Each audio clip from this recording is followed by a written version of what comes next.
আসসালামু আলাইকুম বন্ধুরা, এই যে চন্দ্রমল্লিকার গাছটা দেখতে পাচ্ছেন, প্রচুর ফুল হয়েছে এবং ফুলগুলো মরেও যাচ্ছে। আমি যখন এই গাছটা কিনেছিলাম মাত্র 40 টাকায় গাছটা কিনেছিলাম, তখন গাছটা অনেক ছোট ছিল, এত ঝোপালোও ছিল না। আমি গাছ কিনে নিয়ে সেই গাছের ফুল নেব না দেখে আগা কেটে দিয়েছিলাম এবং গাছটা অনেক ঝোপালো হয়ে গেছে, এখন প্রচুর পরিমাণে ফুল দিচ্ছে। কিন্তু আমি তো শুধু এই 1 বছরেই ফুল নিব না, সামনের বছর ফুল নেওয়ার জন্য প্রস্তুতি নিচ্ছি।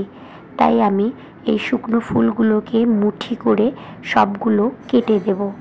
এইভাবে কেটে দিলে গাছের গ্রোথ ভালো হবে এবং সামনের বছর আমার এই চন্দ্রমল্লিকার গাছ টাকা দিয়ে কিনতে হবে না।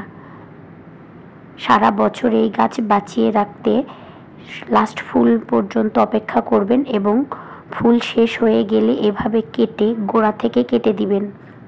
তাতে করে গাছের গ্রোথ খুব ভালো হবে, গাছ আরও বেশি ঝোপালো হবে এবং সামনের বছর দেখবেন আপনার বাগান ফুলে ফুলে একদম ভরে গেছে। প্রচুর ফুল দেবে এই গাছ।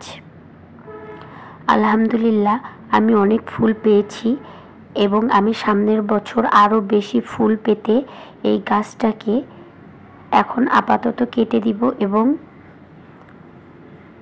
এমন জায়গায় রেখে দিব বৃষ্টির পানিতে যাতে পচে না যায় বর্ষাকালে।